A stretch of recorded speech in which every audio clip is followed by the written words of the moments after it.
আমাদের ভালো লাগাতে সকলকে অনেক অনেক অনেক স্বাগত জানিয়ে আমার আজকের গল্প আরম্ভ করছি। আজকের গল্প চাহিদা।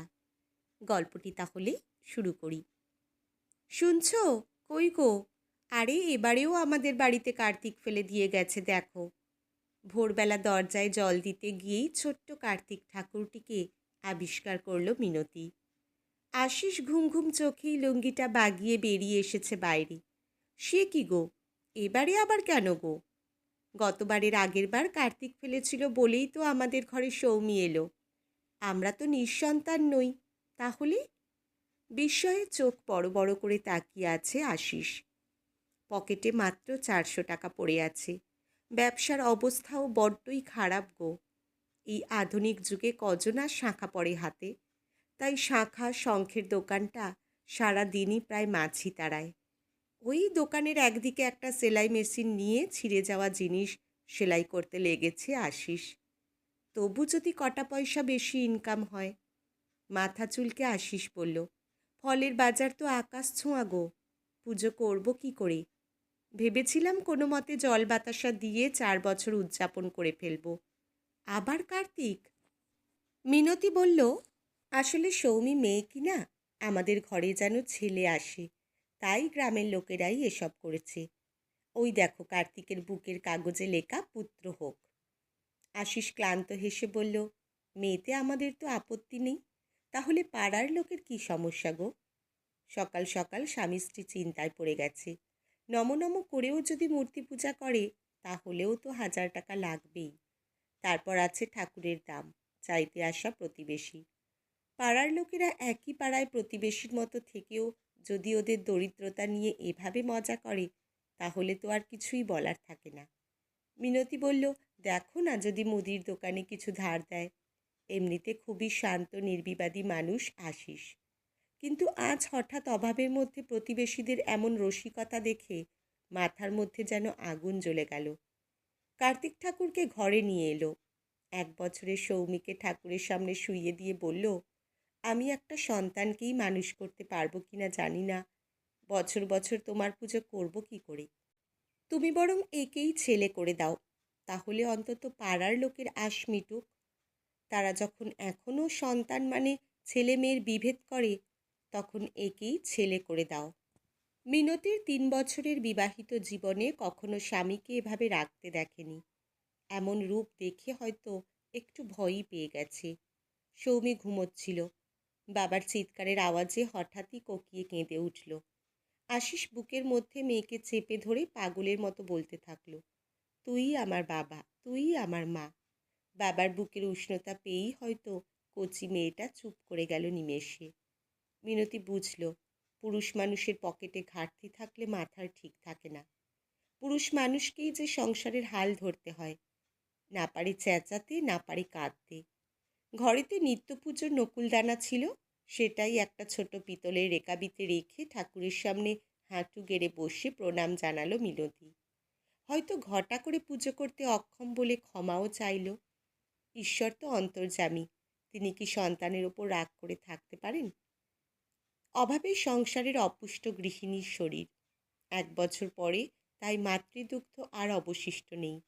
গরুর দুধের ওপরেই ভরসা সৌমির। সেখানেও বেশ কিছু ধার হয়েছে আশিসের। আজ 200 টাকা ধার শোধ করেই তবেই গোয়ালার কাছ থেকে মেয়ের জন্য দুধ কিনতে পারবেও। যত কষ্টই হোক, মেয়েটাকে মানুষ করতে হবে। এই তো সেদিন কাগজে পড়ল অটো ড্রাইভারের ছেলে ডাক্তার হয়েছে। তাহলে আশিসের মেয়ে কেন পারবে না? কম দামি চায়ের স্বাদটা অনেকটা ঘোলা জলের মতো। সেই খেয়েই দোকানের ঝাঁপ খুলল আশিস। ঠিক সেই সময়েই পাশের বাড়িতে খুব জোরে কাঁসার ঘণ্টা বেজে উঠল।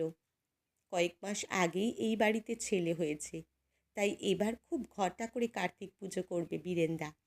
সৌমিরই সমবয়সী প্রায়, মাস কয়েকের ছোট সৌমির থেকে। আশিসের কেন জানে না মনে হলো বীরেন্দাই ইচ্ছে করে লোককে দিয়ে ওর বাড়িতে কার্তিক ফেলিয়েছে। পাড়ার ক্লাবের 2টো ছেলে এসে দাঁড়িয়েছে ওর দোকানের সামনে। ও আশিস দা, ঠাকুরের টাকা ছাড়ো দেখি। এমনিতেই মাথাটা গরম ছিল ওর। আগে বলো, আমার বাড়িতে তোমাদের ঠাকুর ফেলতে কে বলেছে? একটি ছেলে দুপা এগিয়ে এসে বলল, শোনো, আমাদের হাতের কার্তিক পেয়েই বীরেন্দার ছেলে হলো, তাই দাদাই বলল তোমার বাড়িতেও যেন একটা ফেলি। তোমার মেয়ে হয়েছে কি না? মেয়ে তো কোনো কাজের নয়, তাই।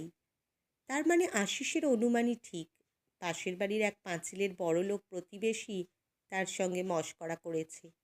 অভাব অভিযোগ নিয়েই কাটছে আশিসের নিম্ন মধ্যবিত্তের 12 মাসা। দিনগুলো কেটে যাচ্ছে অভাবকে হার মানাতে মানাতে। সৌমিও দেখতে দেখতে অনেক বড় হয়ে গেছে। মিনতির চুলে পাক ধরেছে।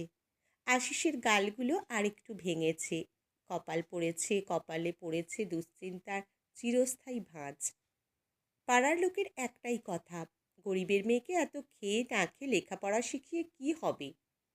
খাওয়া পড়া জুটবে এমন ঘরে বিয়ে দিয়ে দাও সৌমির বাবা।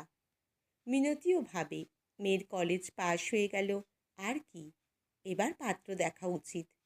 শুধু একটুও সায় দেয় না আশিসের মন। মেয়ের ঘুমন্ত মুখের দিকে তাকিয়ে তার বেরঙিন ধূসর চোখ দুটো নতুন করে স্বপ্ন দেখে। পড়াশোনায় খুব বেশি দূর এগোতে পারেনি আশিস, বাড়ির বড় ছেলে ছিল বলে। বোনদের বিয়ে দিয়ে থেকে ভাইদের লেখাপড়া শিখিয়েছিল। ছোট ভাই বড় ইঞ্জিনিয়ার, কিন্তু গরিব দাদাকে পরিচয় দিতে তার বড় লজ্জা। তারা সবাই বাড়ি ছেড়ে অন্যত্র বাড়ি করেছে। মফস্বল শহরে পড়ে আছে কেবল আশিস। মেয়ের মুখের দিকে তাকিয়ে থাকতে থাকতেই ফিরে গিয়েছিল সুদূর অতীতে। সৌমি হবার দিনে সকলে বলেছিল নিজেদের পরনের জোটে না, তাই মেয়ে হলো। এখন ভরি ভরি গয়না গড়িয়ে রেখো। তবু ফুটফুটে মেয়েটার মুখটা দেখে বুকটা জুড়িয়ে গিয়েছিল আশিসের। কখনো মেয়ে হয়েছে বলে কোনো আফসোস করেনি আশিস। দুফোঁটা নোনতা জল মেয়ের গালে পড়ল টুপ করে। আশিস সামলানোর আগেই সৌমি চোখ মেলে তাকিয়েছে। কি হলো বাবা, তুমি কাঁদছো কেন? কিছু না রে, একদিন কার্তিক ঠাকুরকে বলেছিলাম তোকে যেন ছেলে করে দেয়, সে তো দিল না। এখন পরের ঘরে পাঠাবার জন্য এত টাকা পাবো কোথায়? বাবা, আমি বাড়িতে তো 2টো ব্যাচ টিউশনি ধরেছি। তাছাড়া দাদুর ওই পাশের পড়ে থাকা জমিটাও তো তোমার নামেই দিয়ে গেছে। আমাকে আরও পড়তে হবে বাবা। ক্লাস 8-এ পড়া ছেড়ে দেওয়া আশিসের মাথার উপর দিয়ে বেরিয়ে যাচ্ছে মেয়ের কথাগুলো। মেয়ে হয়তো সহজ করে বুঝিয়ে বলার চেষ্টা করছে বাবাকে। শুধু মেয়ের চোখের দৃষ্টিতে যে আত্মবিশ্বাস আছে, সেটাতেই ভরসা করে জমিটা বেচে দিল আশিস। বীরেন্দা বলল, যাক, তোমার সুমতি হয়েছে আশিস। এবার খোঁজ করে মেয়েটার বিয়ে দিয়ে দাও দেখি।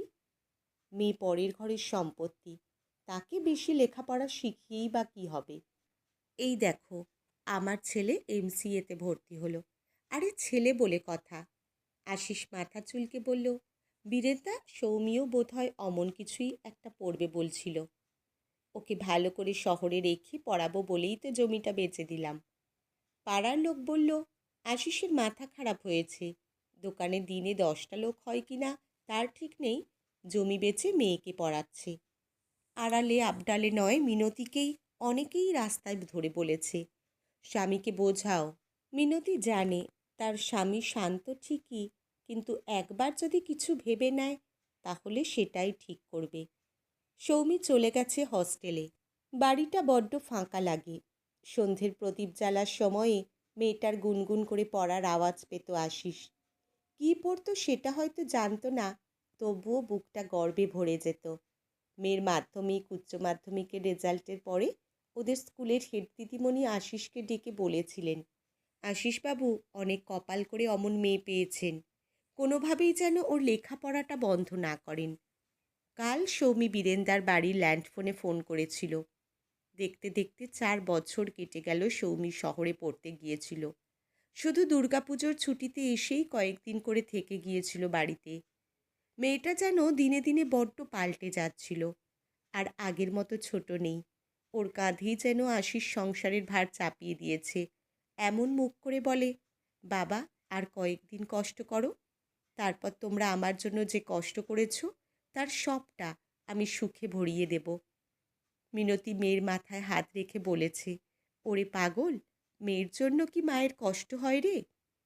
বীরেন্দার স্ত্রী কান খাড়া করে শুনেছে ফোনে সৌমি আর আশিসের কথা। সৌমি বলছে সে নাকি এমন চাকরি পেয়েছে যার মাইনে 50,000 টাকা।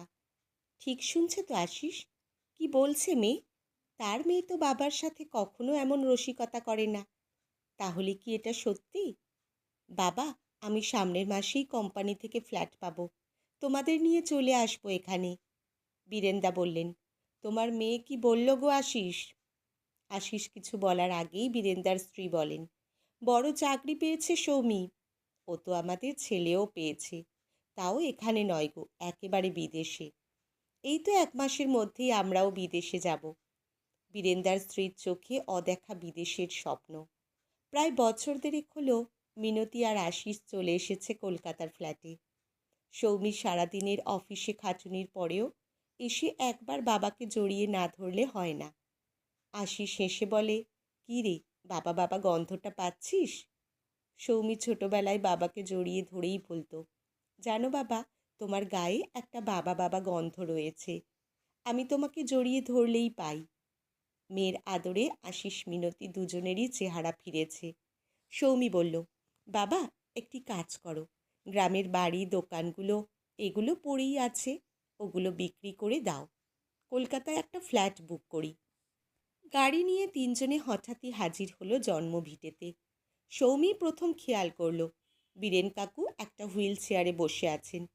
ওকে দেখে হাত নেড়ে ডাকলেন, কী রে, চিনতে পারছিস? সৌমি প্রণাম করে বলল, কি হয়েছে কাকু? আর্থারাইটিস রে, এখন তো ভালো করে হাঁটতে পারি না। সৌমি বলল, তোমার ছেলে শুভেন্দু এখন কোথায়? সামনের খোলা মাঠের দিকে তাকিয়ে বীরেন কাকু বললেন, অস্ট্রেলিয়ায়। ওখানেই বিয়ে করেছি, বাবা মাকে ভুলেছে সে। কথা বলতে বলতেই কাকিমা বেরিয়ে এসে বললেন, কিরে, তোর মা এসেছে? মিনতি এগিয়ে আসতেই কেঁদে ফেললেন কাকিমা। তোমার ছেলে হয়নি বলে অনেক কথা শুনেছিলাম মিনতি। বড় অহংকার ছিল, ছেলে দেখবে বুড়ো বয়সে। এ পাড়ার সবার ছেলেরা তাদের বাবা মাকে দেখে। আমারই মানুষ করার ভুল ছিল হয়তো। আশিস আস্তে আস্তে বলল, কার্তিক ঠাকুর আমাকে সন্তান দিয়েছিল, ছেলে মেয়ে তো আমরা বিচার করি। সৌমি তো আমার বাবা মা দুই। আজকের গল্প এখানেই সমাপ্ত। কলমে অর্পিতা সরকার, পাঠে জয়তী। ধন্যবাদ।